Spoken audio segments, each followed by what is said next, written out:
Okay, I'm just doing some last minute adjustments. Not happy with them. Yeah, that's about the middle. I like that. That's okay. Getting everything sorted. Last minute stuff. The early arrivals. Hey, musical aviator and Luke and Aussie Gun Bunny. I'm here now. Yeah, couple minutes past schedule. Just some things. There were a few last minute things that had to get done. Seriously, what's going on here? Okay, last few little things sorting out with the chat, and then I reckon we're good to go. Yeah, last bit of fiddling about. And how are we, one and all? And hello, Tendai. I had all this weird last minute fiddling about, but got there in the end. So rocking and rolling. I just realized how few videos I've been making. So I had one, as anyone who's in the live stream on Tuesday would know, I had one all planned for last night. When it came to it, I just wasn't feeling it. I wasn't motivated. I was just thinking about how people argue on the internet, and it was giving me the shits, and I was sick of people. I was like, I really like, I love these live streams, just talking to people. I was thinking so what I might have done is, instead of gearing up for my normal, performative rant, just literally be sitting down and just having a talk on the topic. But I don't know, I was just in a weird mood and I just didn't want to do it. So I didn't. And hello, Raylene, how are you? Because self-care, as they say, is quite important. Don't look after yourself, you're in the position where maybe no one else will. So while by and large, I very much enjoy making videos, which obviously why I do it, because I like it. But, sometimes more than others, sometimes it seems like a hassle. On days it seems like a hassle, I basically don't do it. So, yeah. And yeah, hello, AngryPixie here at the start of the stream. Nice. Really, you had a boring day. I had my first day in a new job, so I had to adjust to that cycle again that I hadn't done for a little while.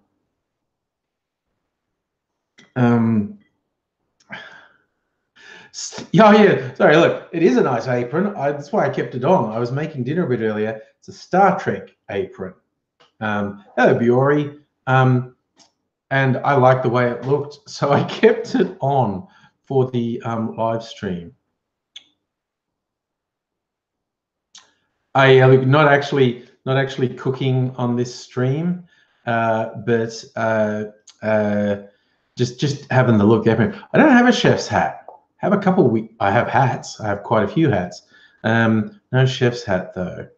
Oh, thanks, Aussie Gun Bunny. Yeah, it's really weird. Like because I'm a contractor, so I change jobs a lot, and I took a break after the previous contract, and then I decided time to get another job, and it took longer than I expected. And then there was this huge flurry. Like at one point I had 5 people after me for roles, and then 2 of them set up interviews on Monday morning this week, and then they both offered me the roles before lunchtime. I was literally going for a walk looking for somewhere to have lunch in the city, and the people from the interview I just finished called me. It was like 15 minutes after the interview. They made an offer. So I said, yeah, you talked through, good offer, taking that. And then only about 15 minutes after that, 10 or 15 minutes after that, the one from earlier in the morning called and said, oh, I want to offer it to you. And I went, oh, you just missed out. So yeah, and there's others who wanted me to interview later in the week, and I was like, ooh, too slow, already got a job. So I'm obviously Mr. Smooth in interviews. I'm just going to get to interviews. I've done so many interviews over the years as a contractor. Like, I don't know how many job interviews an average person would do in their life, but I do a lot. Of course, things are, you know, different now, particularly with younger people doing a lot more casual work, and you know, being forced to do job applications for jobs they're not going to get if they want benefits. Yeah, for the last couple of decades, I've been contracting, and I've had a lot of jobs in that time, and yeah, a lot of interviews to get those jobs over the time. So basically pretty smooth at interviews. Hey, nobody, how's it going? Nice to see you. Yes, Tentai, being young does have pitfalls. Namely, you have comparatively little power in this world, and you're more likely to have things done to you, circumstances change that you have no control over whatsoever. The people in power just kind of thinking you don't deserve much in the way of rights. But you know, there are of course benefits to being young, like you're young and you don't feel it in every joint in your body every time you stand up when you've been sitting down. It's a major effort for me if I don't make a noise when I stand up. It's always like, ah. Actually, I was pretty good in the office. I think it's just because I'm relaxed at home. At home, I always make noise. In the office, I wasn't making noise. I think I'm just relaxed. I like that as a gone, Bunny. You're only expecting to last 6 months in your job and you've been there 7 years. Well, that's good. That's good, assuming you like it. I assume you do like it. You've been there that long.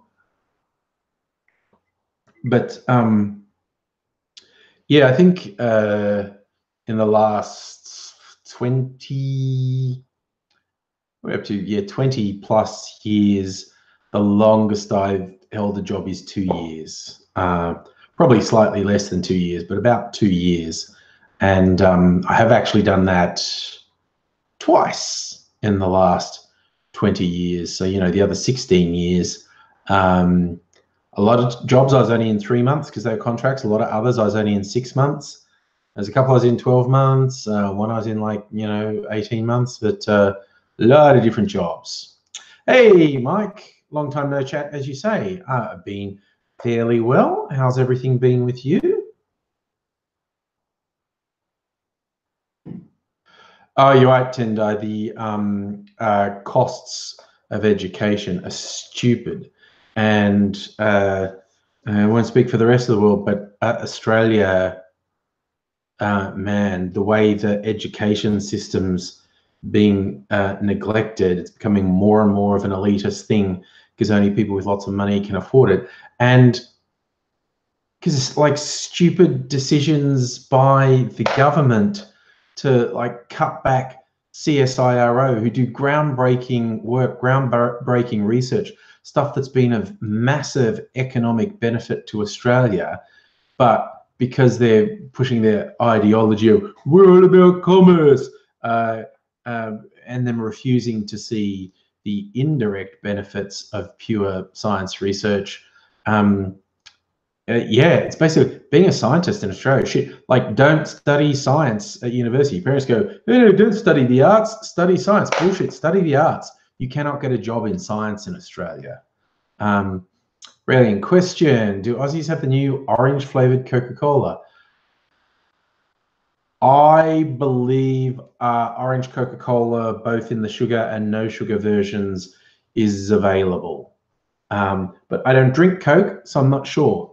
And I certainly don't drink Coke with sugar, so I'm really not sure. But I think and it's not in every supermarket and it's not all the time, but I think you can get orange flavored Coke in both sugar and no sugar versions. See, I'm the Pepsi Max man, even though they don't pay me for that endorsement, they bloody should. I like their latest flavor, raspberry. That's good. Raylene, you're looking to retrain in advocacy for people with disabilities. Oh, and you need funding through NDIS as you are on disability. Well, look, on the bright side, the Libs are probably going to lose the next election, and so all their fuckery will be headed off, and Labor may reboost the NDIS because that is a very noble calling you have there, and I hope it works out for you. Lukey, good news. You got a job working graveyard shift. Nice. Nice. I'm entertaining you on the graveyard shift. Which part of the world are you in again? Oh. Nobody. Sugar-free versions is an acquired taste. I will tell you that. I used to, it's not even available these days, but when I first moved to Melbourne like 20 years ago, it was everywhere. Jolt Cola, twice the sugar and twice the caffeine. And I used to drink heaps of it. And hey there, Megaleech. I used to drink heaps of Jolt Cola.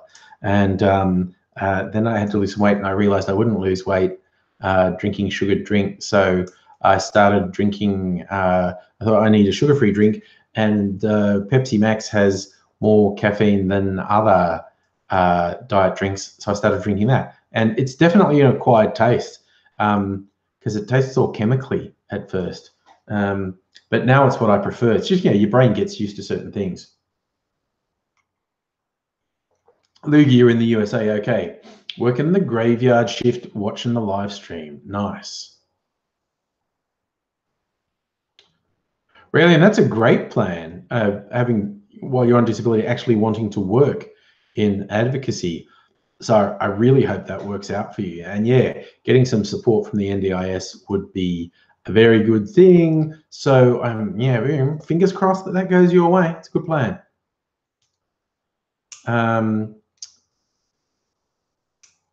I hear lots of people saying they hate the orange Coke. I've not tried it. Aussie Gun Money says tastes like shit. Nobody says didn't hate it, but not very worthwhile. That's a stirring endorsement. I like that. Aussie Gun Bunny, you drink Pepsi Max 4. Dude, that's weird. I see what I'm weird. I'm Iceman. I love ice in drinks, even in the middle of winter. I will put lots of ice in drinks. I'm all about the ice. Room temperature drinks really don't do it for me. Not a fan at all. There's nobody refusing to show any ability because you don't trust these right-wing settlement cars. Oh, yeah. No, Jesus. And it's worse in the UK than it is in Australia. But even in Australia, the horror stories I've heard about them declaring that people, bedridden people, aren't sufficiently disabled. You need to go out and apply for jobs. Or people who are like, I'd love to work sometimes, but I'm dealing with chronic pain and I couldn't consistently work an 8-hour shift. And even though I'd like to work sometimes, no one will hire me because the unpredictable nature of my illness, I can't work all the time. And they get fucking hammered by Centrelink, which is such bullshit.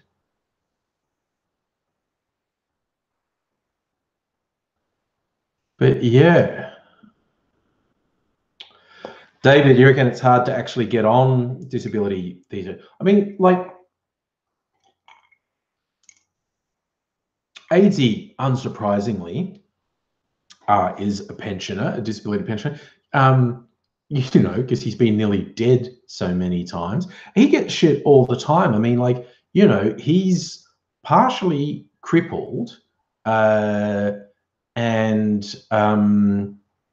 has chronic pain. He'd love to do some work, but again, finding someone who's going like, I'll give you a break, even though you can't commit to shifts because you might get struck down at like any moment and be unable to move and might be out of action for days, or you might be in hospital for weeks without warning, and no one's going to give him a break. And hello, Timothy, message retracted. Okay, not sure what you wrote there that you retracted, but hello anyway. Oh, geez, nobody. See, that sucks. Not friend with extreme pain has neuralgia and can't get a bench. Yeah, invisible illnesses suck because they're really real and they're really debilitating. But bureaucrats will be such assholes to you. Hey, Patman Sport. Oh, Timothy, you're sad because your PS4 ran out of space. Had to get a new external hard drive. I assume ours will at some point, but I wouldn't lose that much sleep about deleting the games. I'm finished because I don't go back to them.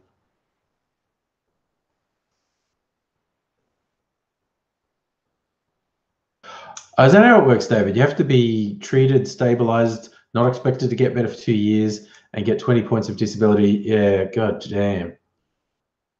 It's just like, but I mean, yeah, if you have an invisible illness that means you can't work full time, you'll get so much shit. Because even like AZ has very obvious visible illness. He's partially crippled. He could get letters from a doctor in a heartbeat saying, "Are you kidding? This guy work? He's a walking disaster area. Do you want me to list all the things that are wrong with him? I don't know how he's still alive."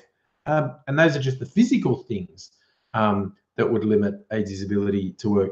And he still gets shit all the time. But I'm like, oh my God, some of the stories coming out of England with the austerity there and the brutality, like people who are in late stage terminal cancer being told they're not sick enough to be on benefits, and people in comas being told they're cut off because they didn't come into meetings. And it's like, what the fuck?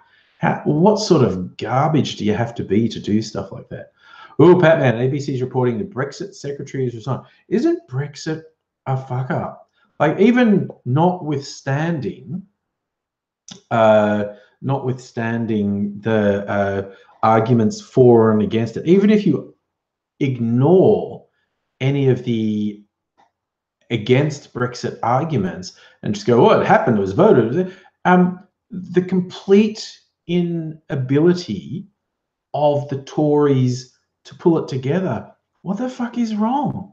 It's bizarre. It's one of the most bizarre, expensive, pointless shit shows I've ever seen. It's really, really strange.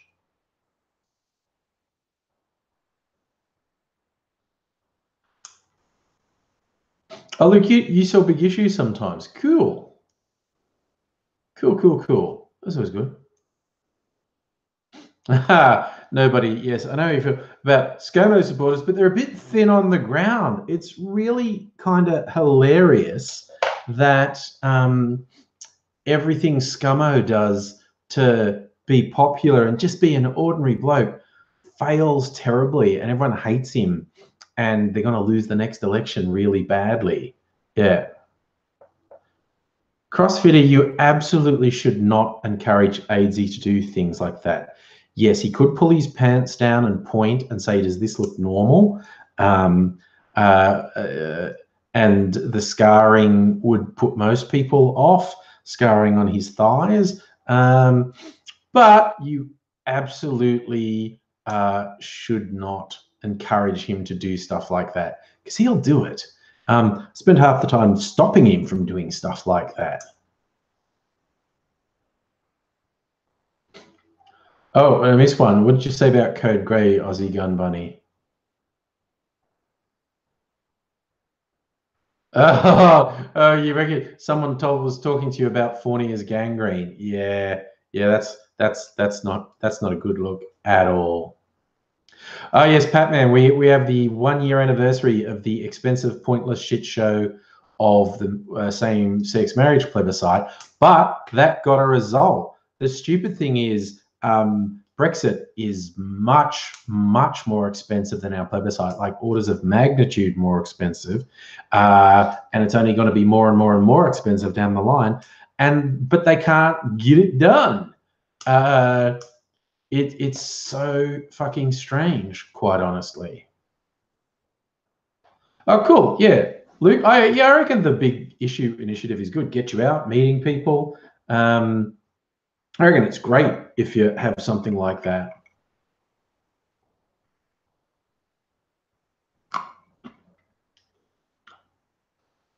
Yeah, Luke. Yeah, as you say, having mental illness, mental disability, can be very hard in getting support. But there are physical illnesses, but they're invisible, and it can be borderline impossible to convince authorities on how far you are incapacitated and how much it limits your ability to work.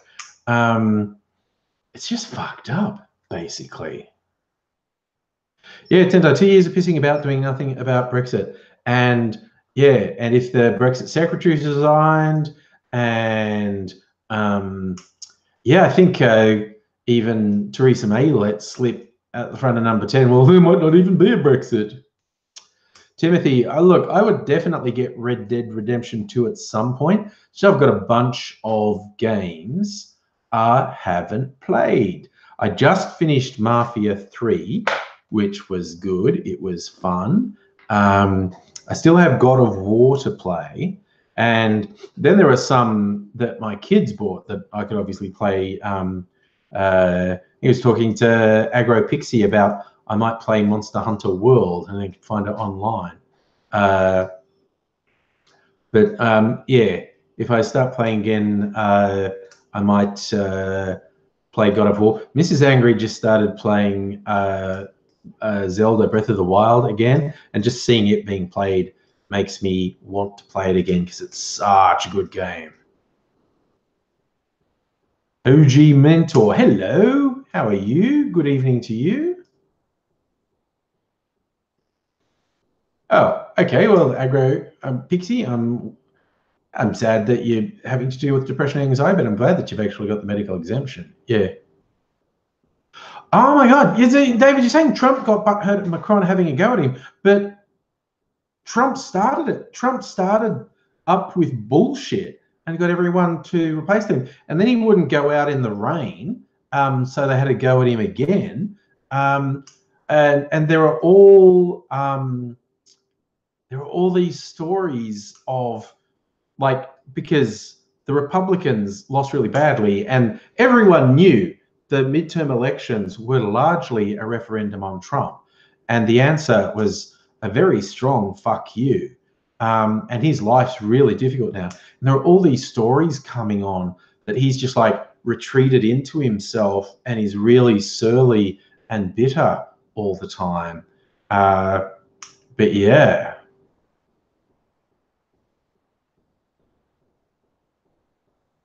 Sorry, this is trouble. Okay, you say you went to interviews for DSP and they got told you're really intelligent and don't need to be on the support pension.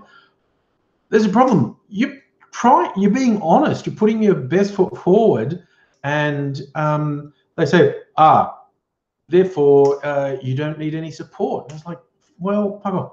Luke, I'm a very filthy casual in the gamer world. I just do it for, like, yeah, I play the games on the easiest settings because I can't be fucked dealing with hard stuff. Oh yeah, Aussie Gun Bunny. No one seems to really fully understand what those new copyright laws in the EU are going to do. There's people on one end, people who I respect, who are saying, no, this is bad. This will stifle innovation. It won't help creators. It will help very big media companies, and it's all kinds of bullshit. And there are counter arguments as well, but basically all the arguments from people I respect are, this is a very bad idea. Timothy, do I think Trump will win a second term? I don't. And look, I still hold out hope investigations will reveal Trump is guilty of criminal activity, and he will resign in shame and hopefully be prosecuted because there's no justice in the world if that doesn't happen. But if that doesn't happen, I don't think he'll win a second term. Knowing him, I imagine he wouldn't even stand a second time because he doesn't want to lose. OG, oh, that's very kind of you. Hang on, my favorite YouTube. Oh, yes, I'm a little bit OG YouTube. I think YouTube was only a year or two old when I started on it. Oh, good. I'm glad you've been subbed for years. You know all the OG stuff. I keep feeling like I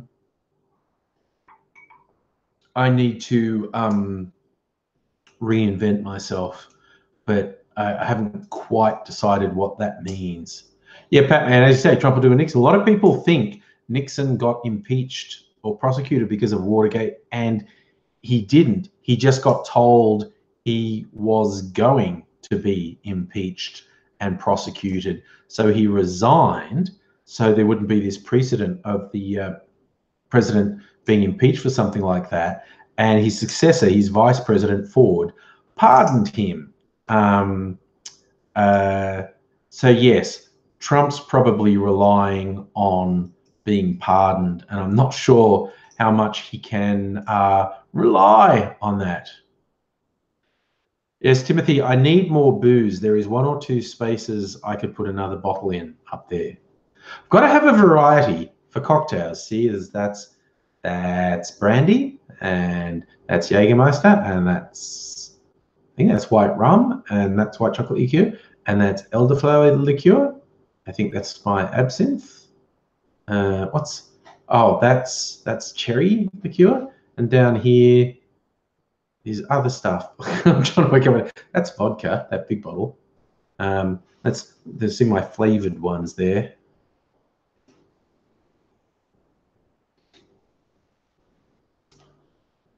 Oh, yeah. And of course, you're raising the relevant point there. Centrelink puts so much stress on people, particularly if it's mental health issues, but physical as well. Just the stress of having to face those fuckers could bring on a collapse, a physical, mental, emotional collapse, any of these things. They're fucking shit. Tendai, with the Cheeto running the 3000s ahead in the jar. Yeah, I'm just hoping if he tries to cryogenically preserve himself, someone just takes his money but then throws his body in a dumpster. Timothy, can you send me booze for Xmas? It's not something I'd stop you from doing, man. You can look and see. I don't really need any, but it's not something I'd stop you doing. Aussie Gun Bunny, need a drink, Spore. Oh, man. Spent the day pouring a massive slab of conflict. Yeah, no, that's pretty hardcore. You have earned a drink, man. You've earned a drink.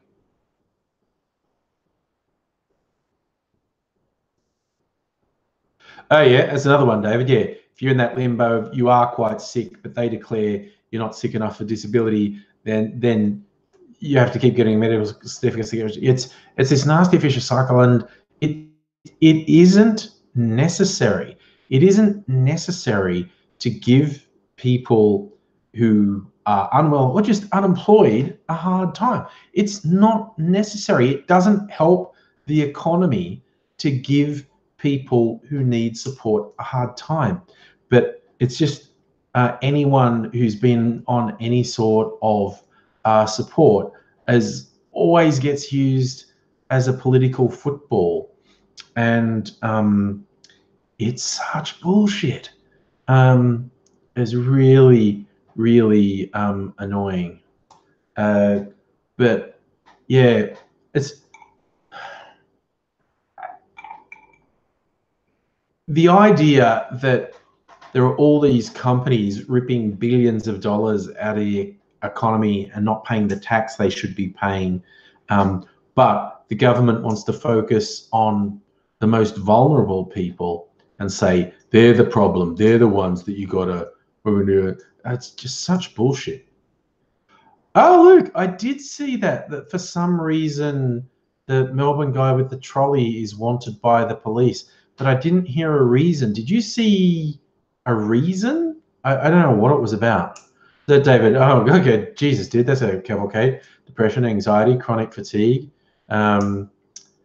Yeah, see, dude, that's the trouble with so many of these illnesses, actually trying to pin it down and say what's causing it. So therefore, you know, what would be the best way to address it? It's so fucking difficult. And yeah, you have my sympathy, my friend, because it's a fucking long, hard battle to get that shit sorted. I hope it does get sorted. A long, hard battle, though. Yeah, you're right, nobody. This anti-support, anti-pension, anti-welfare thing, it is not productive for the economy. It's a negative for the economy to marginalize people and fuck people up. Heidi was using the trolley to carry stuff. That was for there. Well, there was nothing in the trolley. Oh, Luke, you're saying you heard it was robbery. Look, now I'm going to have to look it up. Do a quick news search and see if we can work out why Trolley Man is wanted, because I did see that the police did want him. They were after him. Oh yeah, burglaries and bail breach. Oh, he's a serial burglar. That's awesome. Sorry.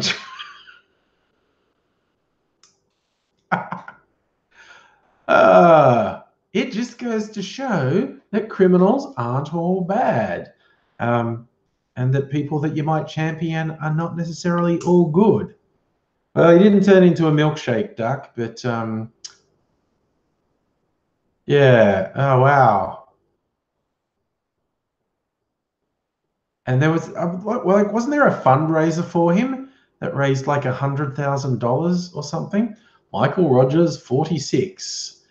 Alleged burglaries in the CBD and St Kilda area. Oh, okay.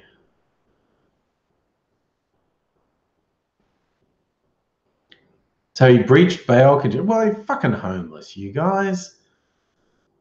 There's a big deal, really. A homeless person breached bail conditions. But yeah, if he's been doing a bunch of burglaries, they're going after him. Okay, they're saying the crowdfunding support for him got more than $140,000. Yikes.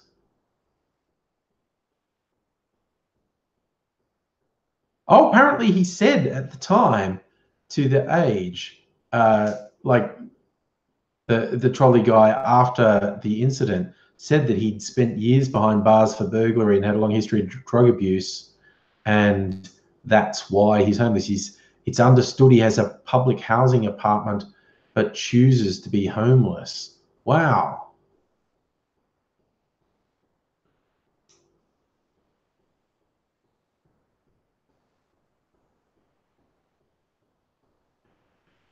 Yeah, and the police commissioner saying, honestly, also that whole trolley thing, not a good thing to do. The chances of that leading to complications is unfortunately quite high. Luckily, it didn't, but it's quite a high risk thing to do and could actually have put people in more danger. There you go. Okay. Oh, Raylene, you're lucky you haven't had a suicide attempt for nearly 5 years. I am very glad you are feeling that much better and that much more on top of things. That is great. Oh, okay, yeah, you need meds reviewing. That's another thing. Getting an effective treatment for your mental health could be a real struggle. Oh, and hello, Miss Foxification. Good evening to you. I mean, like, yeah, talk with AZ. He's been prescribed so many things over the years, both for his physical illnesses and for depression and anxiety. And yeah, if they get the medication wrong, it can have the opposite to the intended effect. Like, he was prescribed some stuff once and it was triggering full-on suicidal ideation. He was just spending all this time planning how to kill himself, and which he thankfully didn't do, but he just went and told the doctor, I just spend my whole time planning. And not even, it wasn't the, I feel hopeless, I should die. His brain was fully functioning, but wrongly, and telling him, this is how you should do it. This is what you should do. So,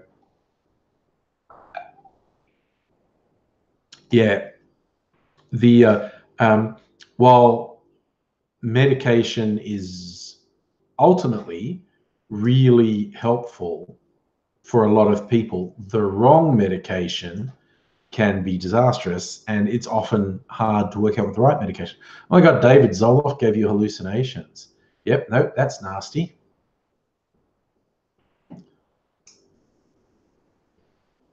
Yeah, and you're right, Raylene, your neurological chemistry can adapt to antidepressants near you. Because that's the thing, people, oh man, I get so fucking angry at people who go on, like, basically saying mental illness isn't a real thing. Like, fall in your head. Yeah, literally, it is.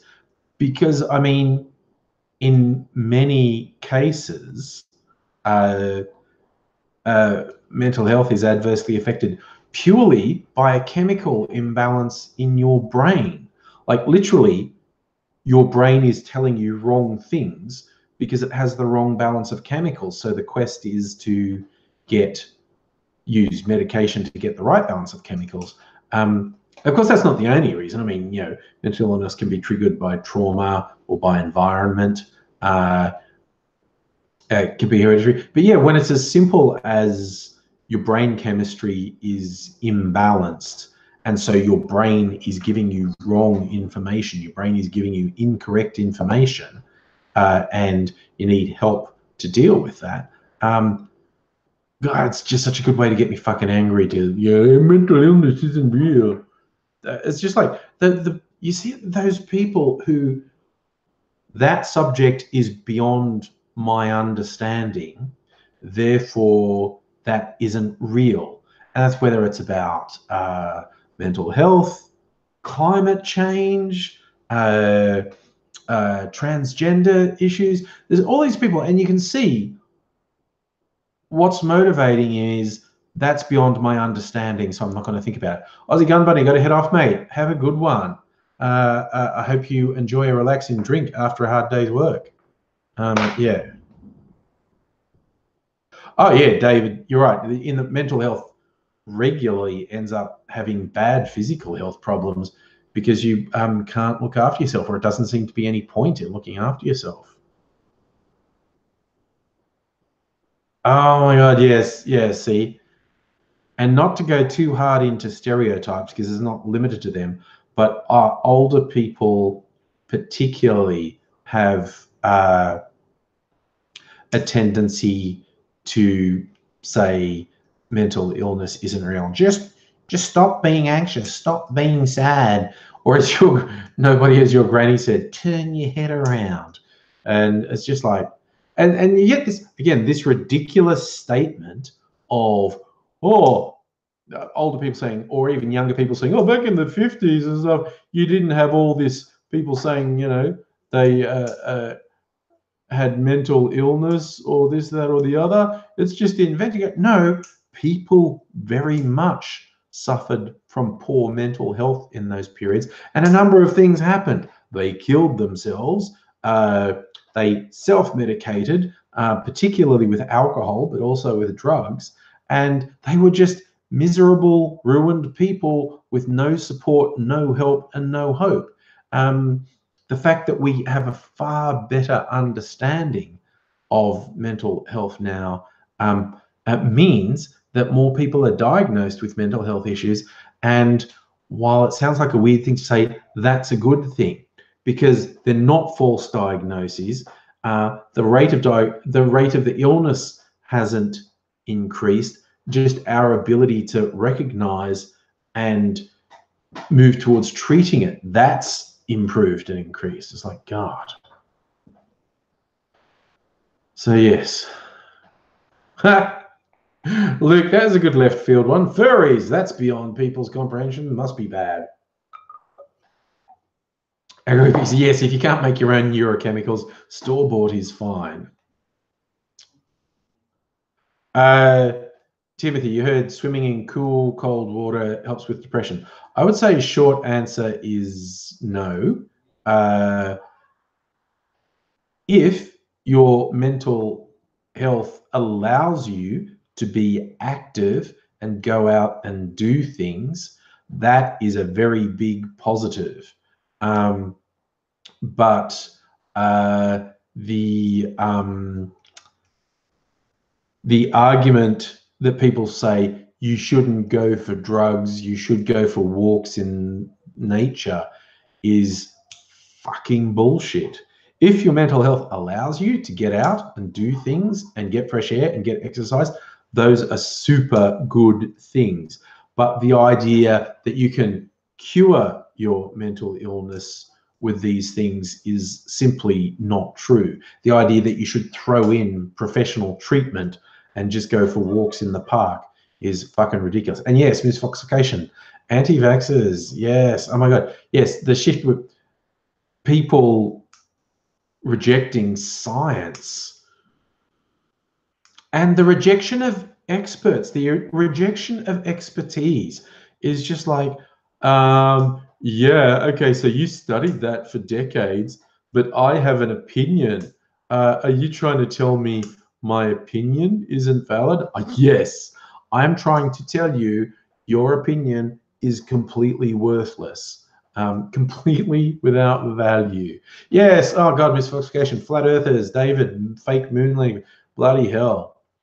Oh God damn, Loogie, Comcast is pissing you off, slowing down the stream and it keeps stuttering. That sucks. I don't think my end is the problem. It's the only trouble with the internet, isn't it, really? When something goes wrong, it's so hard to know what it is because there's about 50 things. Camera's focused on the wall. I can do fixed focus, I think. Try and remember. Wait, Logitech. I'll find the software for it. HJK Logitech camera settings. Okay.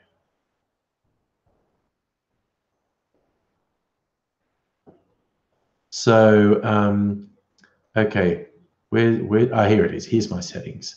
If I switch off autofocus, oh look, woo, that's out of focus, isn't it? Okay, that's sharp focus. That's sharp focus, yeah. Did everyone enjoy the out of focus angry? It's like, I quite liked it. I was tempted to leave it, quite honestly. Yes, Tendai, that was a classic. That dickhead Gove during the Brexit campaign, when someone on the BBC, when Gove was saying some bullshit about Brexit would be great, and Gove saying, well, I think people are sick of experts, because the BBC person, no, the experts are saying this will be a fucking disaster and cost England billions. Ooh, nice, Raylene. Chromecasting to your bedroom TV. Nice. Oh, and the Tassie representing tonight. Megaleech and David both representing from Tassie. Oh, no, nobody. The out of focus reminds you of getting too run down. You get that run down that your focus goes, okay, dude, yeah, that's not good. I'm sure I'm not telling you anything you don't know. This is funny. It's like saying someone who has severe health problems. Geez, that's bad, isn't it? Yeah, you're quite aware of it. It's kind of like it's so much fun to hang around with AIDSy, because if I ever don't feel well and it's like, oh, I'm gonna do that, I don't feel well, and I know he's in constant pain and is so debilitated all the time that I feel bad about complaining because I have a virus. Oh yeah. Oh, Timothy, I saw that some of the flat earthers are saying something about the earth is in the shape of a donut. It's just like the rejection of something that is so clearly known, that is so overwhelmingly proven by evidence, is really disconcerting. Oh, that's nice, Luke. Your church. Oh, wait, you didn't tell me what the result is. Luke, your church voted if the church would marry people of the same sex. What was the decision? That's the shape, Megaleech, Taurus. Well, they probably think they're sounding intelligent by saying that, because there is a legitimate scientific theory that the universe is actually shaped like a torus, which is a donut. And there's a belief that the Big Bang is a cyclical thing, like the universe is expanding, but the universe shape, it's not going straight out, it's a torus, and it's going around, and there's a belief that the cycle will be eventually, you know, whether I don't know if they've put a date on it, like if it's billions or trillions of years, and the torus will collapse in on itself and then down to, like, you know, one atom and then Big Bang again, and the cycle will repeat. Man, advanced science is fucking weird. AZ loves that shit. Because the way his Aspie brain works, he can take in a lot of stuff with quantum mechanics and whatnot now. But yeah, advanced science is some wild stuff. Oh, Luke, 19 yes for same-sex marriage, 2 no, so your church is marrying. Excellent news. That's fantastic.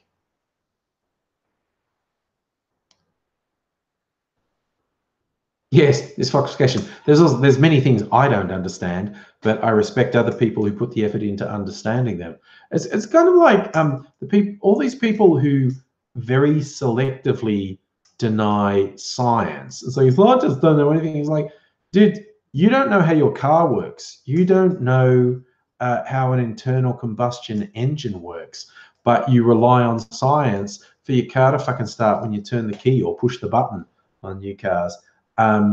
This selective acceptance of science is really annoying, which is not to say blindly accept everything posited by scientists, because real scientists, good scientists, are constantly questioning their own work, and they're constantly looking for what mistakes are there in our current understanding.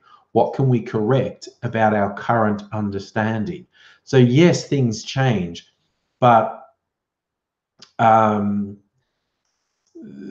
fucking idiots who selectively go, yeah, but scientists aren't right about everything. So this thing that's backed by fucking reams and reams of evidence conflicts with my worldview. So I don't want to agree with it, even though there's nothing to validate my rejection and mountains of scientific evidence to say I'm wrong. I refuse to accept it. It's like, well, fuck you.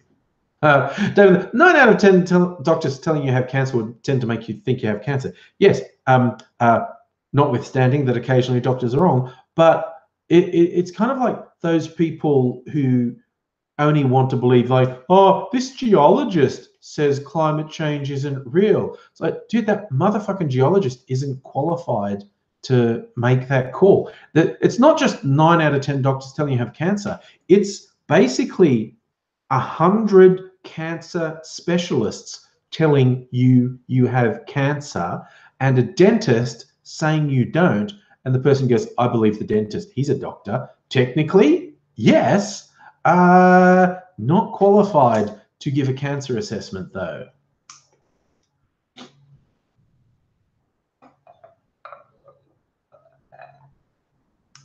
Agro picks yes. Gravity's a theory, but I don't see trying. And that's the other thing, the abuse by these science deniers of the scientific meaning of the word theory, which means something that's been tested and is supported by evidence. It's not a hypothesis. Is I have an idea and I think it's right and I'm going to test it to see if it is. That's a hypothesis, which is what science deniers suggest a scientific theory is. A scientific theory is backed by evidence.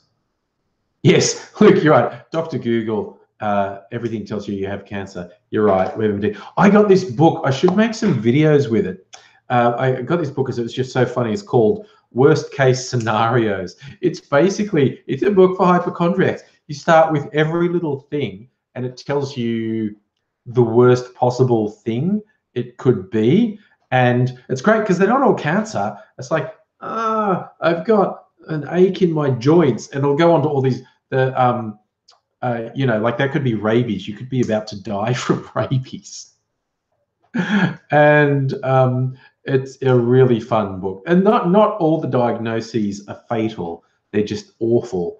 But yeah, it goes a lot. You can start with a little thing like my nose is blocked, and it'll tell you why you might be dying. It's great. It's a great read. Nobody, you had to wear a church badge that said "Don't touch me" because you got tired of being grabbed by the old ladies. Why were the old ladies grabbing you? Possibly, I might regret that, but dude, why are you being grabbed by old ladies? What is it? Timothy, Dr. Phil had a woman on the show who claimed to be pregnant for 3 years, and all the doctors are saying, "No, you're not." You're right. And I see doctor chicken. No, mate, you're fucked in the head. That's the technical term. That is the technical term.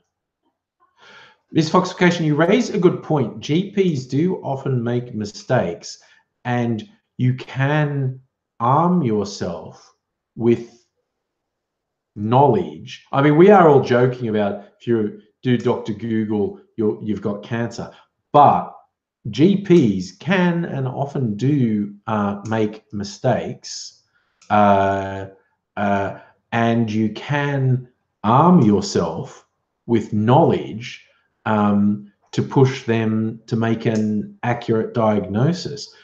While it is fun to joke about, I Googled my symptoms, I've got cancer, you can actually, if you're rational about it, find lots of helpful information. Sorry, Praline, that's really funny. Your mum told me a couple of these old ladies asked why she lets you color your hair pink and purple, and she said because you're over 40, she can't stop you. Oh dear. Oh no, there's one old lady in particular who bothers everyone. She has some issues, but no, that you are in fact correct. That isn't an excuse for putting her hand on your knee and rubbing your leg. No, that's creepy. That is a wrong thing that lady's doing.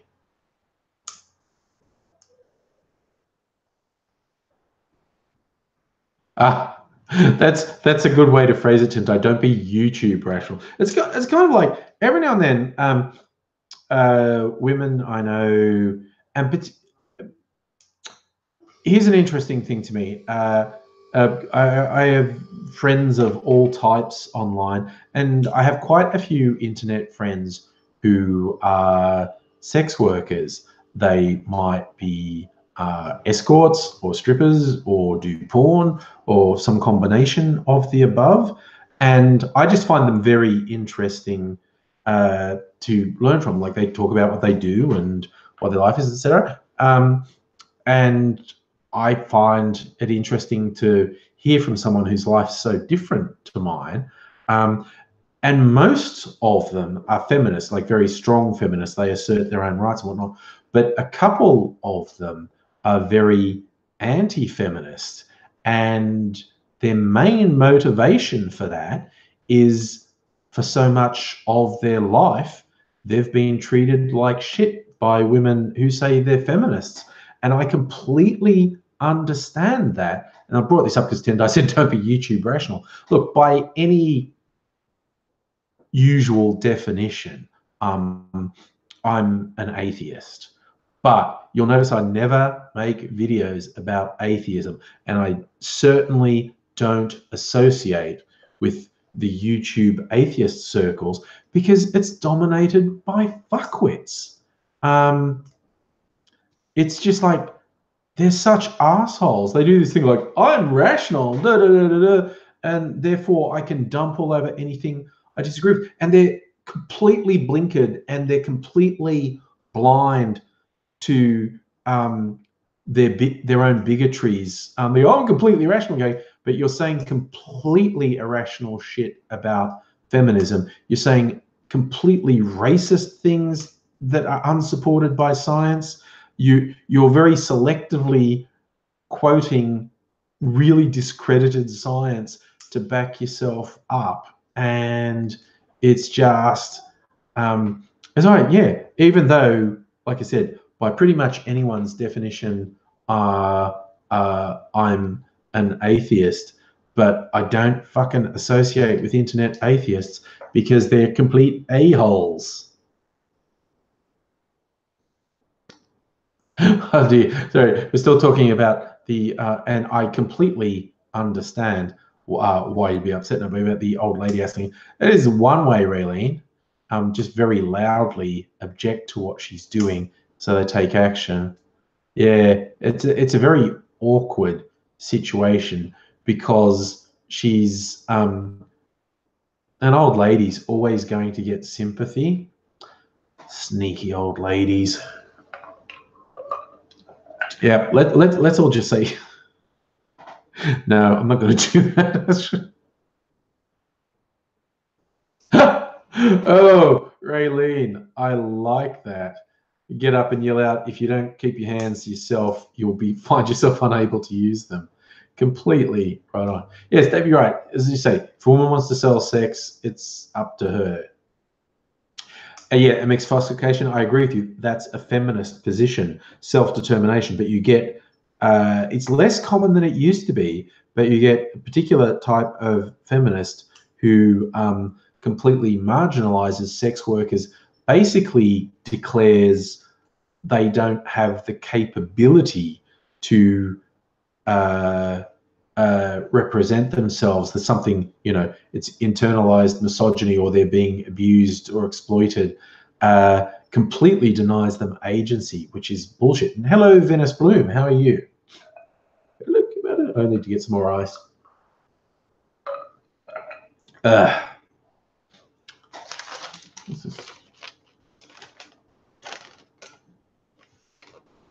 Yeah, sorry, I'm just looking at the shopping docket. Ooh, I can win prizes if I buy my booze from Woolworths. Maybe, if I don't need to buy any. Yes, Tendai, SWERFs and TERFs. SWERFs, the acronym sex worker excluding red femmes, and TERFs, trans excluding red femmes. They're not completely, it's not a complete circle, the Venn diagram of SWERFs and TERFs, but it's very fucking close. They're almost always both. There's probably some who aren't, but there is almost always someone. Rarely men who've groped you found themselves with bruised dangly bits so it hurts from the pee. Well, they brought that on themselves, quite honestly. That's an interesting quote, Ms. Foxification. Eric Hoffer, woe to him inside a non-conforming clique who does not conform to non-conformity. I was reminded that I watched a video on YouTube the other day. I don't know how many people here have watched the YouTube channel ContraPoints. She's a trans woman who does these very deeply researched and high production value videos debunking right-wing talking points. And there's a video that's just gone up this week. It's not on her channel. She gave a talk earlier this year at some festival. I think it's called the XOXO Festival, where she's basically tracing how she got to where she is. And she highlights, it was about 2 years ago, she did a couple of things that offended the orthodoxy, and it included having a public debate with a right-wing trans woman, but who is very disliked by, I guess, the mainstream trans community. She listed, she did 3 things. Basically, you know, I did 3 things wrong, and I was subject to huge amounts of vilification from the left. And yeah, that can easily happen. Luke, Safeway changed to Woolworths a couple of years ago in Melbourne. There was Safeway for decades, but a couple of years ago they changed all the Safeways to Woolworths. Ah, yes, Patman, I did see that.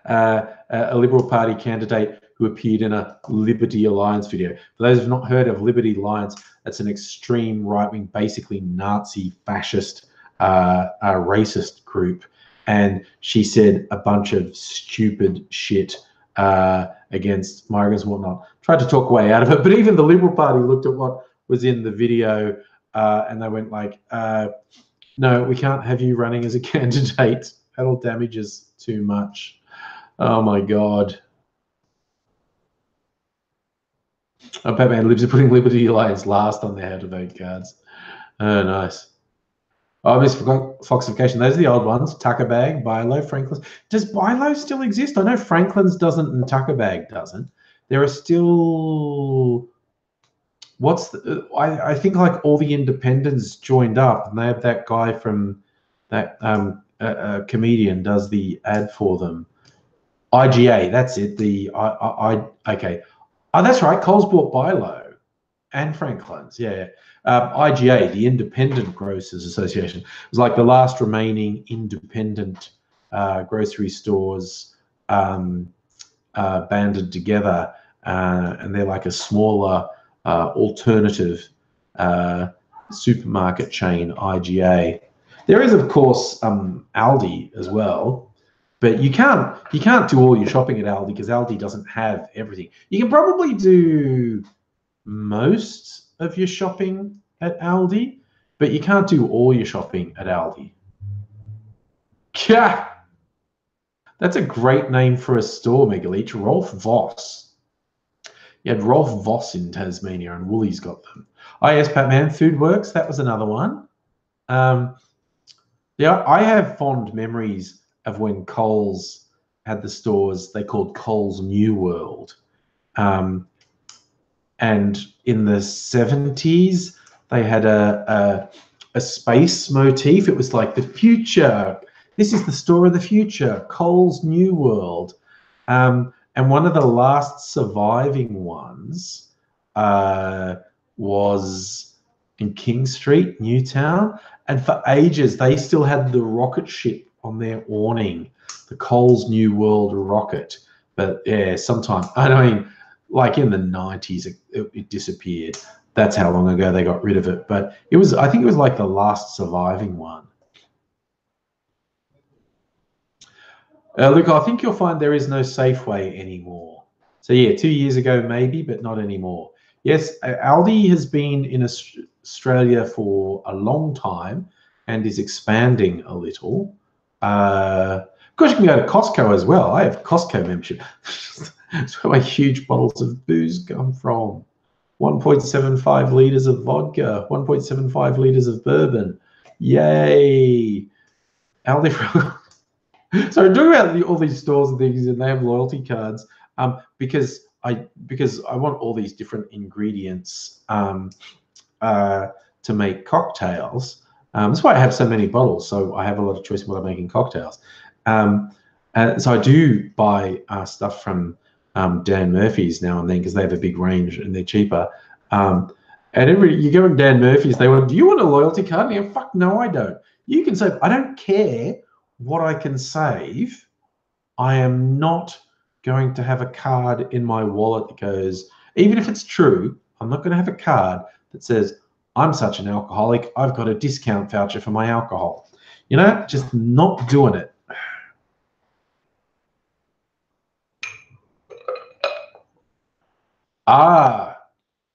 David, the only supermarket in your country town is an IGA. Yeah, you do see them more in the smaller country towns. Yeah, if the big Coles or Woolies thinks it's not worth their while to have a store, that's where the opening for an independent is. But yeah, I mean, there's an IGA down the road from me. I don't go there because it's fucking tiny. Some people would, I don't know, say I'm a slave to the capitalist because I go to the bigger ones. But, you know, I just like to actually be able to get the stuff I want. I'm such an El Cheapo shopper. Like, the kids go, what's for dinner? I go, don't know, I'm going to the supermarket to find out what's on special. And particularly like in the meat section, something that's on its last day or two, and they mark it down 50%. They go, "Whoop, that's what's for dinner." The stuff that was marked down 50%. I think that quite traumatizes my kids sometimes, that's how I decide what's for dinner. But then again, I do spoil them sometimes. Like the other day, we got, my favorite burger is from a place called Chang's, although they seem to have changed their name to Smoke and Pickles. And I'm not really sure what's going on there. That is a very weird name, Smoke and Pickles. But they do a burger they call the truffle mushroom burger.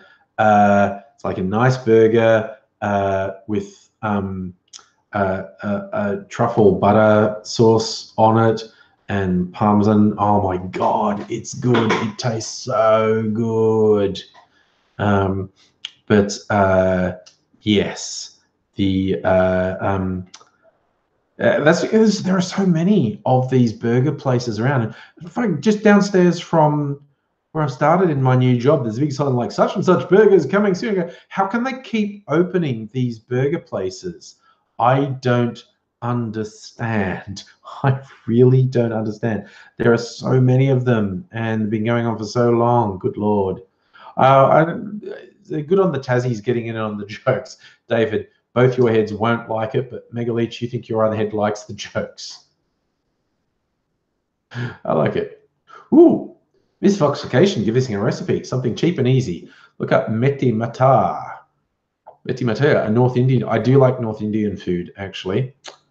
Fenugreek leaves, so green peas and heavy cream. Oh, I think I've had that. It is quite, and I don't know. My kids are pretty good, but every now and then they go, I don't like that. So improvise. Heine, I love the burgers too, mate. It's probably my favorite. I probably used to be a pizza. I still am a pizza guy, definitely. But my favorite takeaway is probably burgers because there's just so many high-end burger places these days. And most of them do really good burgers. Megaleech, your eldest daughter moved to Queensland. Dude, how are you doing with that? Is that traumatic? I don't know. Heine, Buddy wrote that, not me. Buddy's with you. Okay. You're right. Mashed peas and leaves and stuff probably does look disgusting. I'm sure it does. 2 years ago, Megaleech. Good Lord. How does time fly? None of my kids have left home yet. I'll be at uni next year, so they probably won't leave home because it's too expensive. Probably won't leave home until they finish uni.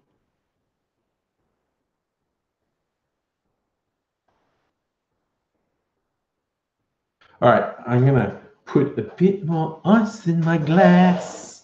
Ah, look at that drink. Ah. Big Luke's glass.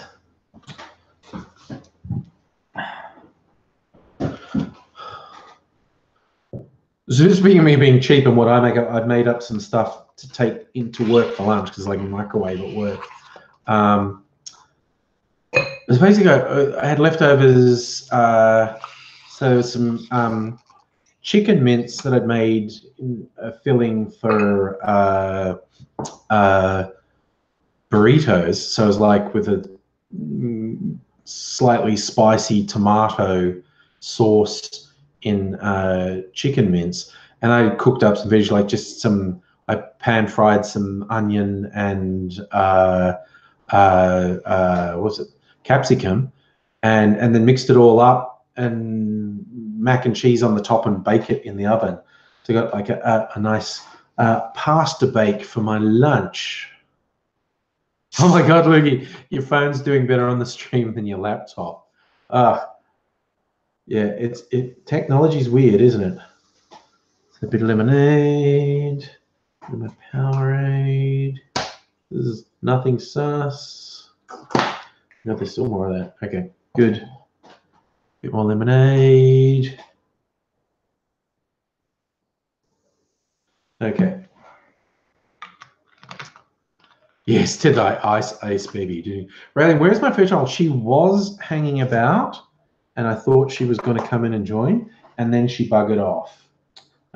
So I don't know that we're going to see me. She's still got time, but I don't know if she's going to make an appearance. She has her own mind. Riley with the crowd goes, who else showed me that? Dude who comes to some of the meetups. He was here at VidCon. Caleb, who's in the stream sometimes. He showed me. He took some images. There were. He was with his whole family. And they're Chromecasting to their big TV, which I find kind of hilarious. Technology is wild. I'm now going to mix it because this hasn't mixed through properly. Come on, mix. Mix down you. Go all the way down. It's the trouble with big blocks of ice. They stop me from mixing it.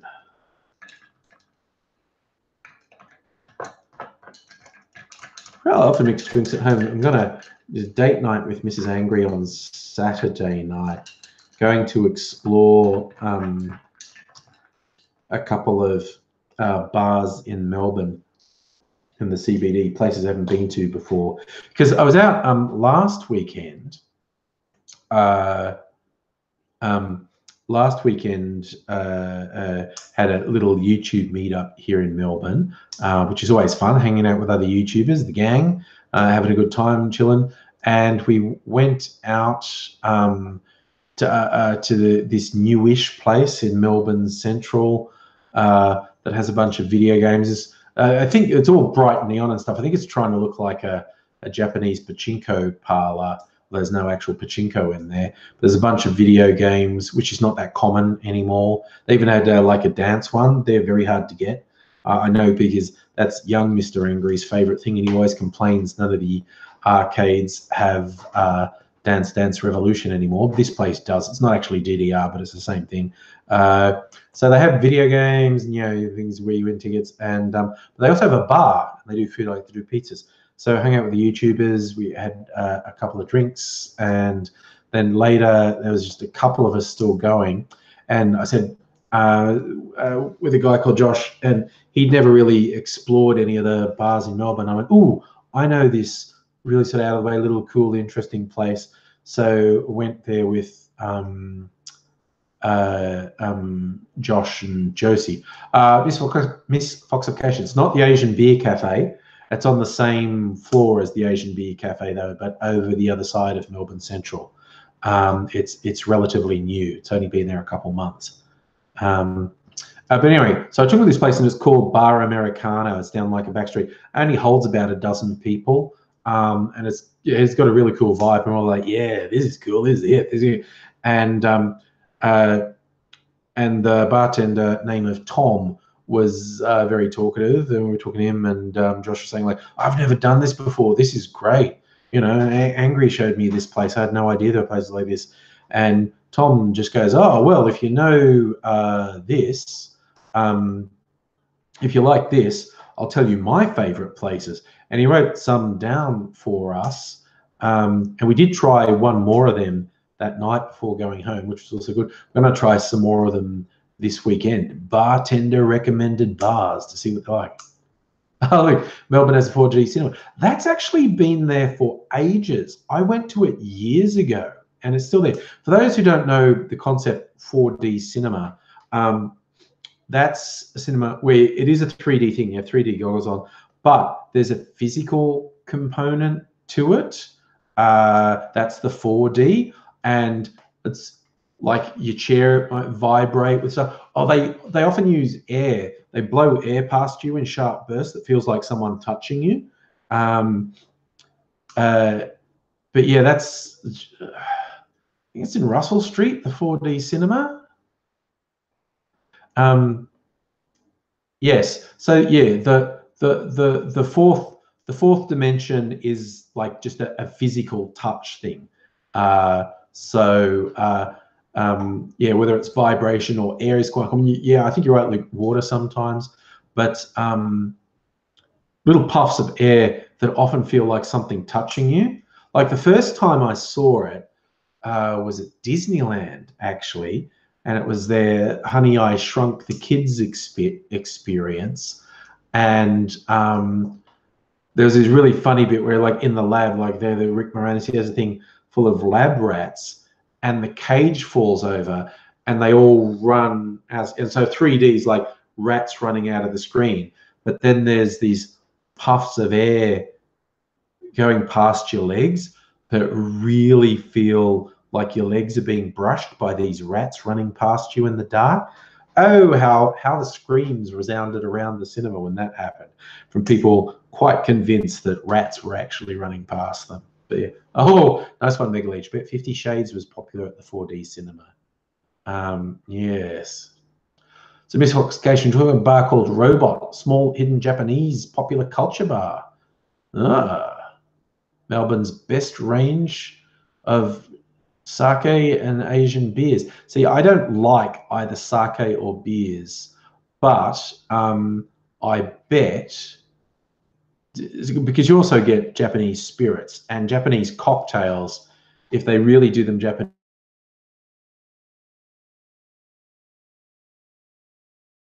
there's Japanese bar food. That does sound like the type of place I'd like. I'm going to have a quick look. Where is it? Robot Bar, Melbourne. Where is the Robot Bar in Melbourne? Okay, Bly Place. Called Robot Sushi. Okay, sushi, again, I'm not into sushi either. But let's see, where are they? 12 Bly Place. I should know where that is, but I don't know if that'll be. I'm gonna look on a map. Maps. Okay, near St. Paul's, is it? So I've already got a plan of where I'm going on Saturday night. I'm gonna go to 2 or 3 places, depending how I'm feeling. Depending how much I enjoy the places, I'm probably. So, okay, near Vapiano. Okay, near Millhouse. Yes, I know where that is. Yep. Hiding in there. Yeah, not far from the corner of Elizabeth and Collins Street. Yep. Okay, I know where that is. That's not the part of town I'm going to be in. Doesn't mean I couldn't be there. I'll try it one time. But yeah, we found a couple of places. I can go to these bartender recommended places, and we'll see what they're like.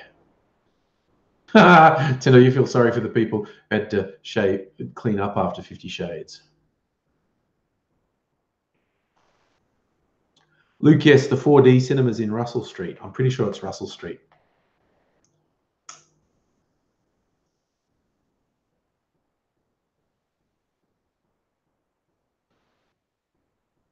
Oh, nice, Raylene. If you're in Victoria, want to go to a Christmas market, there's one at the Tabulum and Templar Nursing Home, 25th November in Bayswater. Nice. Nicely. So, I just see if the Robot Bar, did I keep that open? Do they have, I love seeing what people put in their cocktails. They're not advertising their cocktails. That's one of the things. The place I'm going to on Saturday actually, checked what was on their menu, and it sounded really good. I like it when they. I mean, I also like classics. Like, my favorite's probably whiskey sour. I love trying out people's whiskey sour to see how they do it, and a sidecar, that's a favorite of both mine and Mrs. Angry's, which that's brandy and Cointreau and lemon juice. That's a very simple classic one. But yeah, we looked at the menu of the places we're going on Saturday night, and they have some different ones. It's like ordering something different, and if it's good, just sort of take a picture of the cocktail menu or just remember what's in it and try and recreate it at home. Yes. There were lots of unexplained cucumbers in the cinema after 50 Shades. I think You may be right. Ooh. That sounds good, Raylene. It's a German nursing home. Lots of arts and crafts stalls and awesome food and beer. That's sounding pretty good. That's quite the Christmas party. Late Oktoberfest at the end of November. That does sound pretty good. Oh my God, a weird memory popped into my head. I've talked before about how I worked as a clown when I was at college. I did a theatre degree. That's where Aidsy and I met each other. We did the same degree at college, although we were in different years. And we would do clowning at local community events. And did it at an Oktoberfest once. Hey, Adele, how are you? So yeah, we did it at the local Oktoberfest, and the very few German people in this country town were there. And so we were clowning it, and there's some kid, and he's like, oh, the clown. And his mother grabbed him and said, no, don't go near him. And her husband goes, oh, Lottie, let him be. It's just a clown. And he goes, clown or not, he's a stranger. I went, yep, fair enough. Luke, many people definitely say I'm still a crowd. Ah, Miss Foxification, the cocktail list for robots on the Zomato. I'm gonna definitely look it up, because I just love seeing what people do for cocktails. Look at the Zomato listing, because yeah, that was second, the actual last one. So let's see, overview, menu. What do they have on the menu? I'm just keen to see what people suggest. Okay, recommended. Ah, there's a picture. Tapas. No, wait, that's food. Where's the cocktails?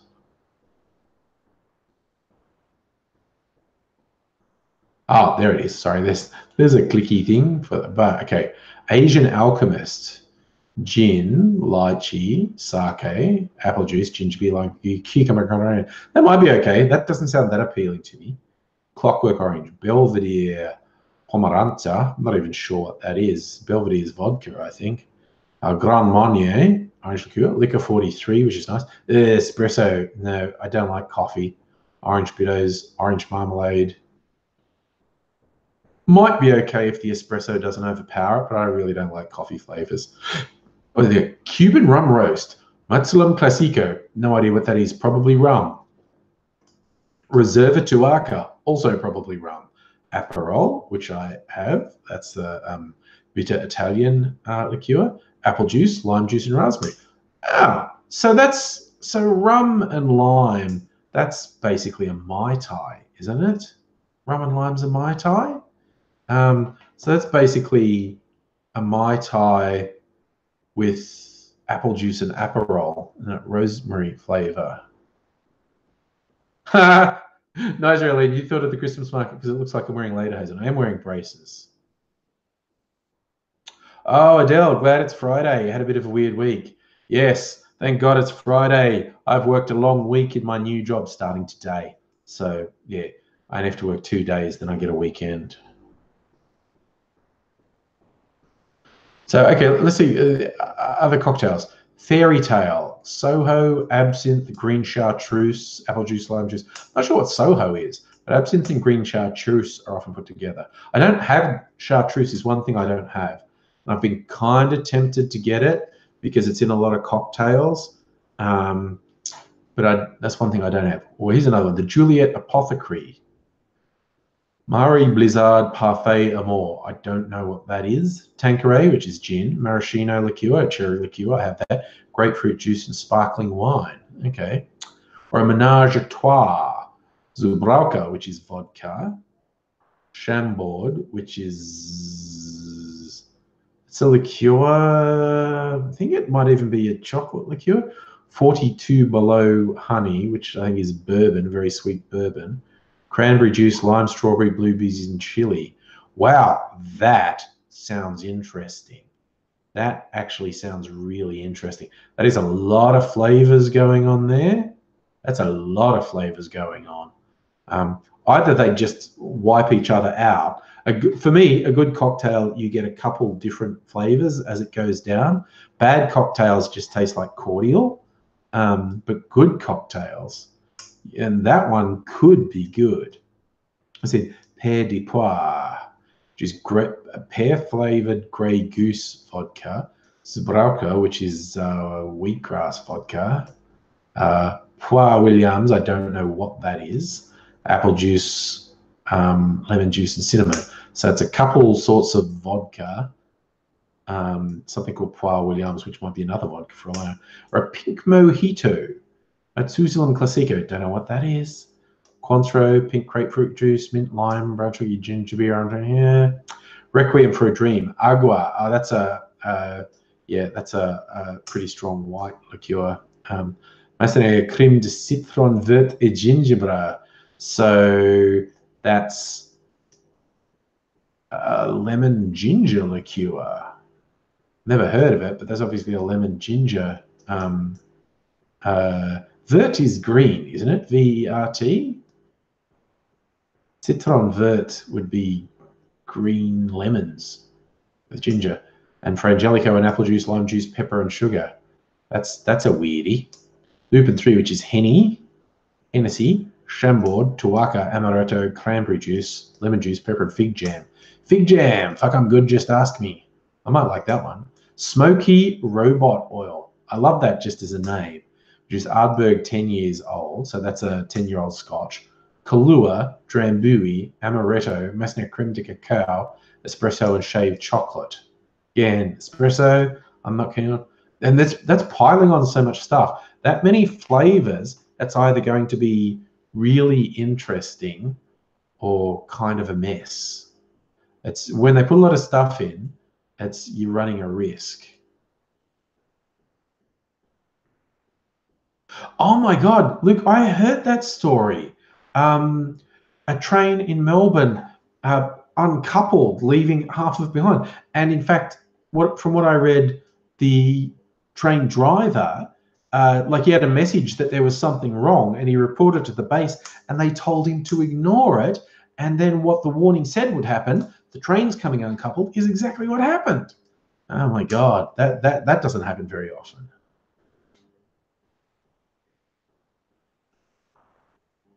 Adele, that's right. Chambord is good on ice cream. That white chocolate liqueur there is made by the same people who make Chambord. Feel and seal late as usual. You're here for the last half hour. There you go. Oh, nice. See, okay. Nice for you, Miss Foxification. I really just don't like coffee. But yes, you don't get coffee drinks when you're out. You have your own espresso machine, buy the beans you like and whatnot. Yeah, that was a misfoxification. The driver got warned of the uncoupling, called it into base, and the base said, "Don't worry about it." And the train uncoupled. And yep, that is not a thing that happens very often. And I don't think anyone got hurt. I don't think anything dramatic happened, but it was a weird thing to have happen. Oh God, yeah, Luke. If it happened in the city loop, would have been all over. It'd be screwed up train services for hours and hours. Doesn't take much for that to happen. But yes. See, this is my Bible, the Cocktail Chronicles that Mrs. Angry got me for Christmas. Explored so many things. And I often, because again, there are so many ingredients in here, I often look up things I can replace it with, or do slight version. I love these. There's a classic gin cocktail called the 20th Century.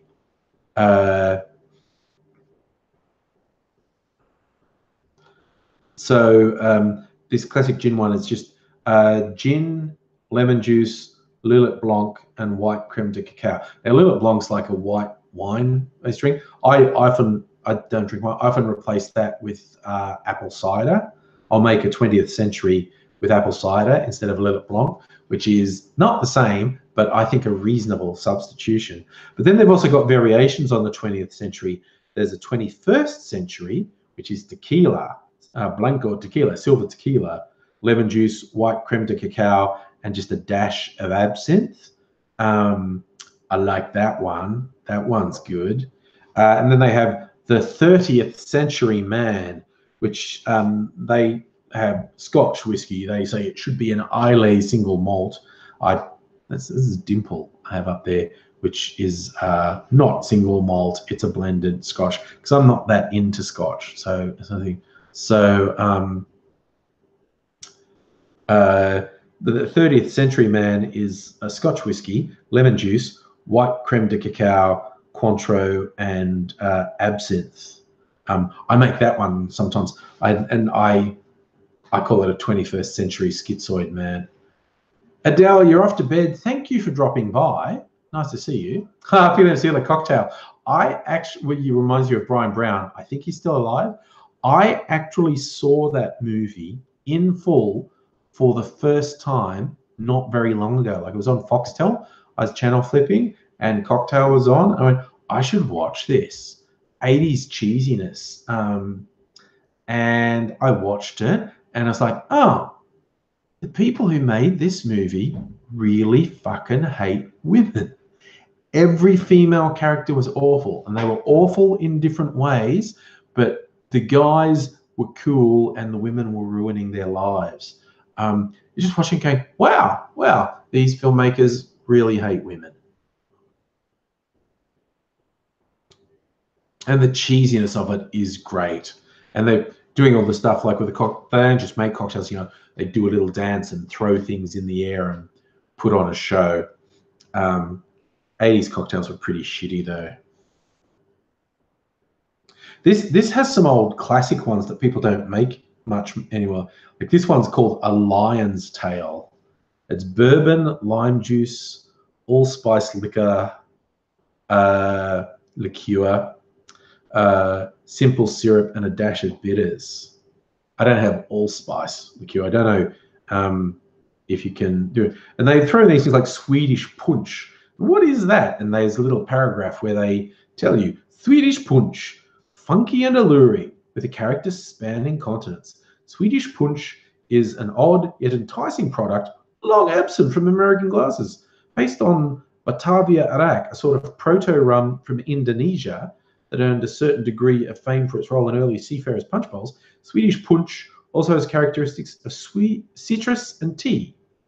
Kronen Swedish punch from Haus Benz, semi-importer of the once-lost liqueurs under the Rothman and Winterline, lends its peculiar perfume to drinks such as Dr. Cocktail, as well as the Calvados-based Dicky Dicky. Who wants Dicky Dicky?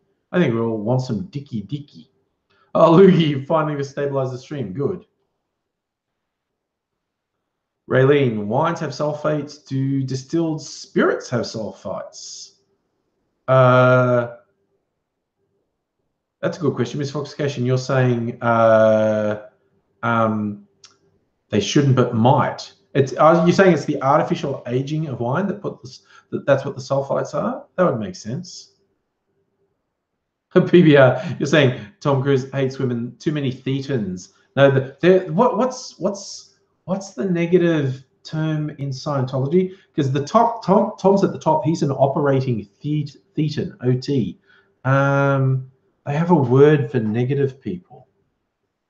See, Dr. Cocktail is pretty simple. Jamaican rum, lime juice, and Swedish punch. Well, from the sound of it, it's a type of rum. It's like a rum with characteristics of citrus and tea. So it's like a herby rum by the sounds of it. That's it. Suppressives. SP. Suppressive persons. Luke Morford, you're thinking of Dickie Nee on Hey Hey It's Saturday. Suppressive people. I think we need to know what a Dickie Dickie is now we've mentioned it, don't we? I'll look that up in my index. ABC D Dietrich Dickie Dickie 48 59. Okay, it's mentioned there. The actual cocktail must be on page 48. Yes, it is. It's a Calvados. Dicky is Calvados, grapefruit juice, and Swedish punch. And what's Calvados? See, this is the thing, I don't have Calvados, I don't know where. Okay, American apple brandy is Applejack, and some people call it apple whiskey. Okay, so Calvados is a sometimes fiery and often fine style of spirit that has versatility in the shaker. Unlike American apple brandy, typically made with familiar styles of table apples, often aged like bourbon, French Calvados is made from tart or bitter cider apples, often bears a touch of pear, and is aged in limited oak casks like French brandies. So it's an apple brandy, but Americans tend to make Applejack with sweet apples, and the French make it with tart or bitter apples. There you go. We learn so much on here, don't we? Ooh, Heather and Sealer, has anyone tried fermented goat's milk? No, thank you.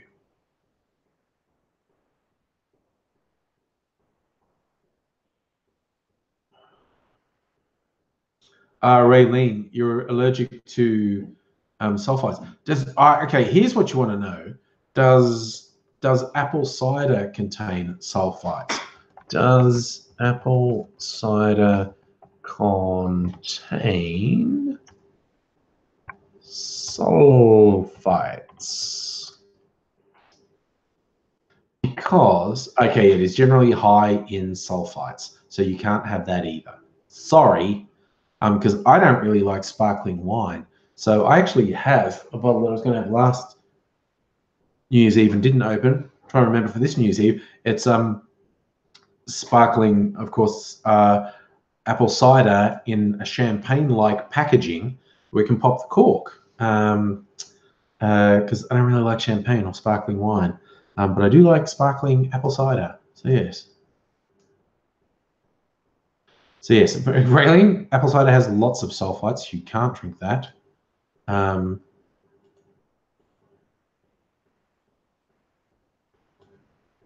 if I say, do spirits contain sulfites?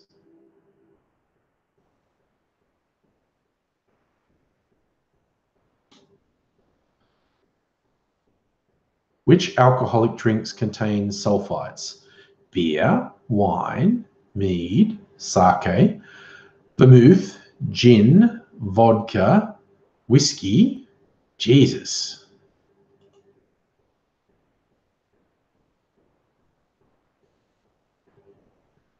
So yeah, all of them. Okay, so if you have a bad time with sulfites, you don't want stuff that contains wheat, nuts, eggs, milk, fish. So we go through vermouth, gin, vodka, whiskey, rum. Christ, they all do like amaretto, frangelico. Shit. No, if you can't consume sulfites, alcohol's bad for you. Who knew alcohol could be bad for you? That's a real shock to me.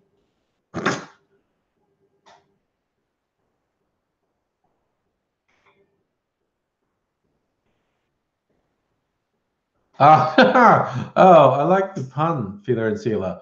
Instead of sulfites, soul fights. Two pimps fighting in 70s Harlem. That's nice. Speaking of which, has anyone here watched the TV series, just finished its second season? It's, oh God, now my brain's just seized up. It's got Maggie Gyllenhaal and it's The Juice, as in DEUCE. It's named after a district in Times Square in New York in the 70s when it was very, very, very seedy and dangerous. And it's all about the sex trade in The Juice. Maggie Gyllenhaal plays a street sex worker who refuses to have a pimp, and she ends up getting into porn, and she ends up successfully directing porn. what's his face, James Franco, plays twins. There's two of him. There's two James Francos in these things. Oh, PBR, you've got it recorded, ready to binge. The Juice is pretty good. It's very interesting stories, with the pimps and the hoes and the hustlers and the gangsters and the cops and the bent cops and the gay boys. Man, I'll tell you what, lots of dicks in season 2. There's lots of, predictably, because it's about the sex trade, there's lots of nudity in The Juice. And I feel in season 1, it was much more female nudity. But by crikeys, season 2, lots of dicks in season 2. Very, very, very much into featuring the penis in season 2. So,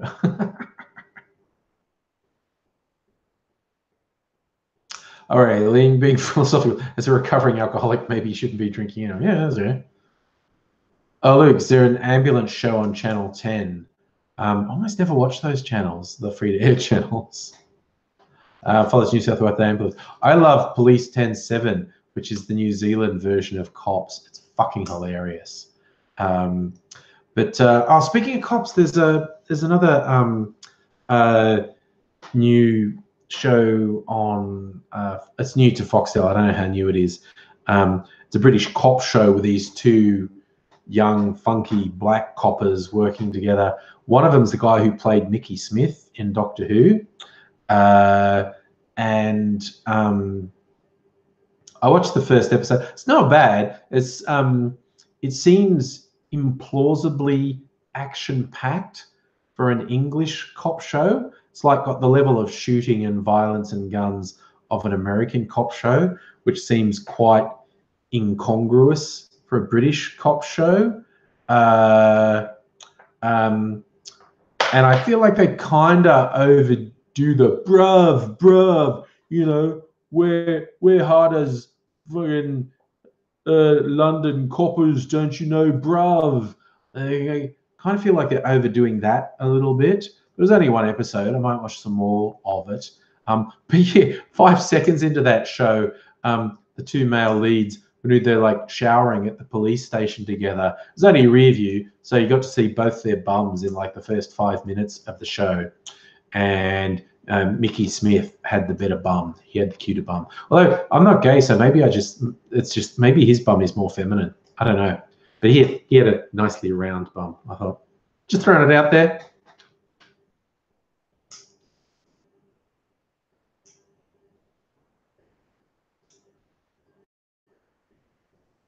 Oh my God, Lukey, there's a spider on your desk. Probably depends what sort of spider it is, whether you should kill it or not. I mean, if you can leave it, if it's not going to cause any hassle, I'd say leave it.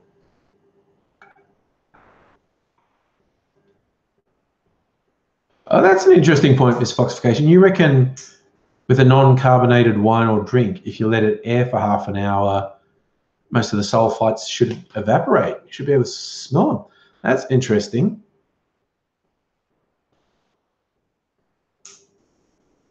Safa, yes, the latest count, because there were a lot of really marginal votes in the US midterm elections. Yeah, and I think they're up to 38 Republican seats lost in the midterms. And all the rumors are Trump's not taking it well. Like he's in a super bad mood, which is fucking hilarious, obviously. Oh, Raylene, you are not a spider fan, I see. Don't care what kind of spider, kill them all. That's harsh. Spiders are our friends. They're just spooky. I will agree that spiders can be very spooky, but spiders are our friends. Shouldn't kill them unless they're just creeping you out too much.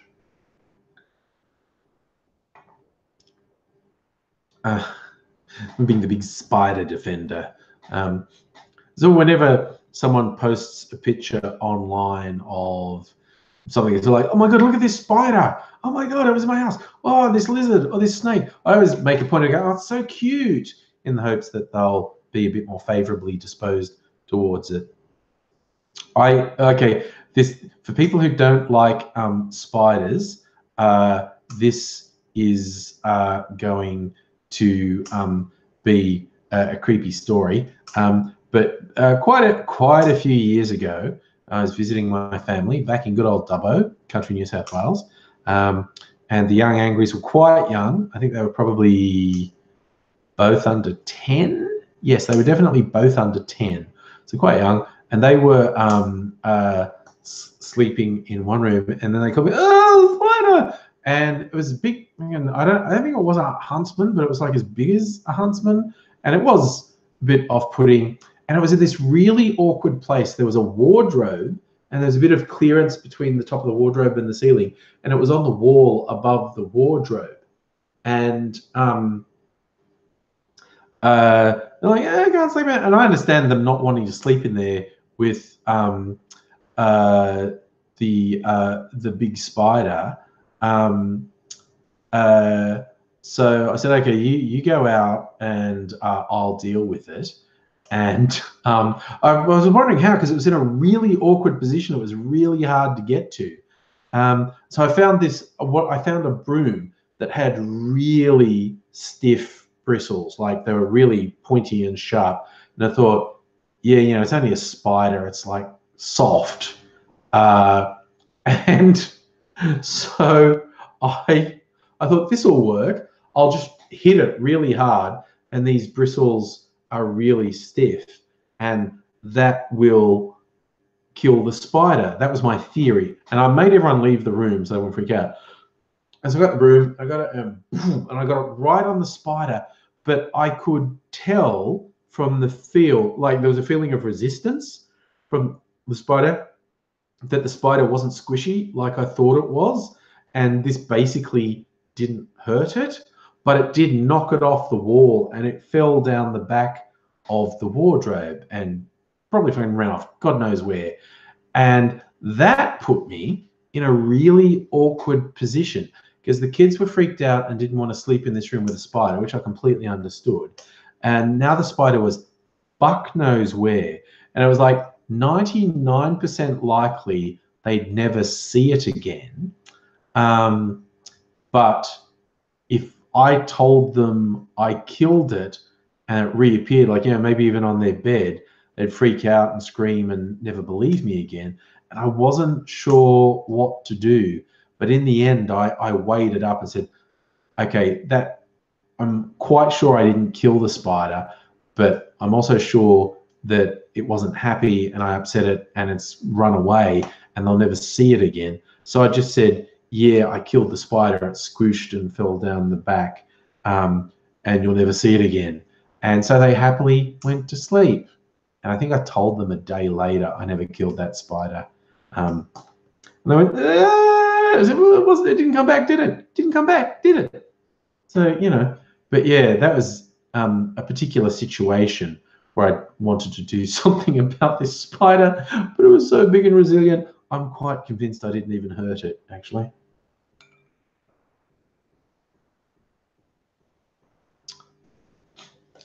I tell you, I used to, my house where I grew up, thinking, Safa, you're in country New South Wales, where are you? The house where I grew up had lots of spiders, like every crack in the wall, you know, in the window corner, there'd be these spiders. We just call them house spiders. I don't know what their official name is, but they're black and they could get reasonably big and they could be a bit scary looking, quite honestly. I sort of sick fucker I was. I used to catch flies and throw them in the spider web and watch the spider. Normally the spider would come out really tentatively and get the fly, but every now and particularly bigger ones, every now and then bigger ones would really surge out suddenly and make me fair shit myself. Not literally, but no, not huntsmen. They're definitely not huntsmen. They're these weird black ones.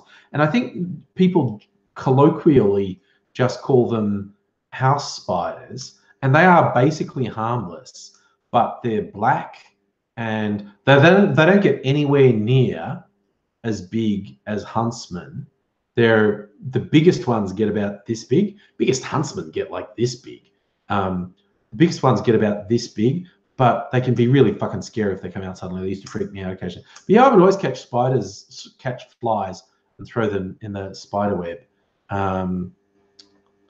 That's it, Miss Foxification. You've done a look at black house spider, common black spider, common species of cribblet Australian spider. Oh, and it's managed to find its way to New Zealand and Japan. Okay. Felix, yeah, you think Jeff Goldblum's coming for me? I remember also my sister's father-in-law, her husband's father. He had a thing because he was a farmer in Bathurst, which is another country town. So you get the little skinks, little lizards that get in from this big to about this big. They're quite cute, I like seeing. But he would, in summer, sitting on his back veranda and lots of flies, he would kill flies and throw them to the skinks. And so these skinks basically got used to this guy feeding them. So they would all come around and you get these really well-fed skinks because he's just killing hundreds of flies a day and feeding them to them. Pretty neat. Sorry, Luke, you're asking, did I ever live in a Victorian country town? No, I lived in Dubbo and Bathurst, New South Wales country towns, then Sydney, then Melbourne. Oh, Luke, did something happen to my audio? Nothing changed at my end. Frank, you said you'd come in for the last few seconds, and you have 5 minutes before the end. And I was also happy to help your friend out. So no worries, mate. She got a very good advocate in you. Yes, Luke, Bathurst has the big car race and motorcycle race. Basically, they tricked the state government into paying for a racetrack. There's a hill in the town called Mount Panorama. And I don't know, at some point, I don't know how long ago they did it, they tricked the state government into upgrading the road because people live on Mount Panorama. And there was a road there going around this hill and you get a view of the town from the top. They tricked the state government into upgrading the road that could be used for competitive races, cars and motorcycles. What a scam. It's great. I did see your Molyneux use one, Frank. That gave me quite the giggle. You quite captured Molyneux's weird fucking paranoia. He is such a fuck up. Oh my God. Sorry, Feeler and Sealer. Your mum used to catch butterflies, thread a needle and cotton through their wings, and give them to you to walk around with, and it's like a tiny self-flying kite. But later you realized it was terrible torture. Oh, look, you had the audio go loud and distorted. Okay. Oh, Miss Foxification. In Japan, people like to catch a big wasp and put a thread on. I saw one as we joke, because you get blowflies. Most places in the world get blowflies, really quite large flies, and sometimes they can be fucking huge. We have a few, like the normal housefly in Australia, you know, there's big blowflies. Some in the bush, you get these big fuckers. You get some very big flies. It was like a joke. I heard someone say, if you can catch a big blowfly, like put it in a bag and freeze it, and it will go into a sort of suspended animation, but won't die. So when it's still, then you take it out of the freezer, put it on a table, yeah, and glue a thread of cotton to it, and then stick like a long thread of cotton, stick it down, and then the blowfly will wake up and start flying, but it can only go as far as the cotton thread, so it'll just sort of go around in circles, which is a fucking weird. I've never done it. It's a fucking weird thing to do. Yeah,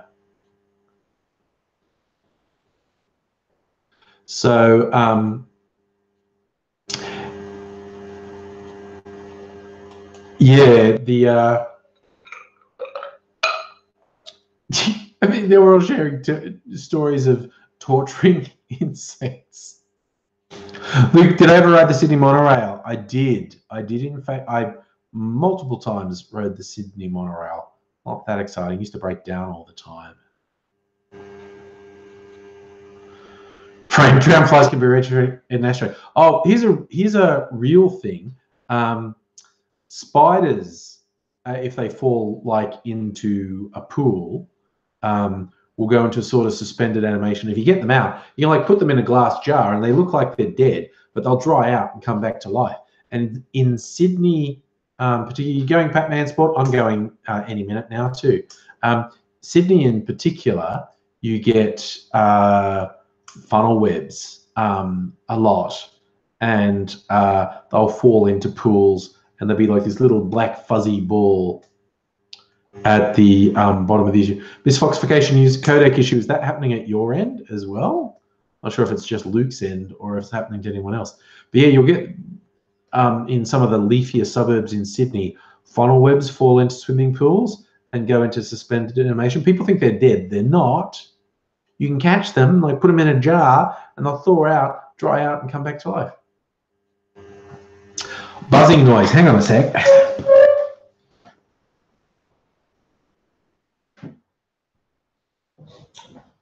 Stove was doing a buzzing noise. It's a stupid thing, and I don't know why it does it, but it does it. Okay, okay, audio is going bad, but I'm going home. I'm going home. I'm going to bed. Going to bed.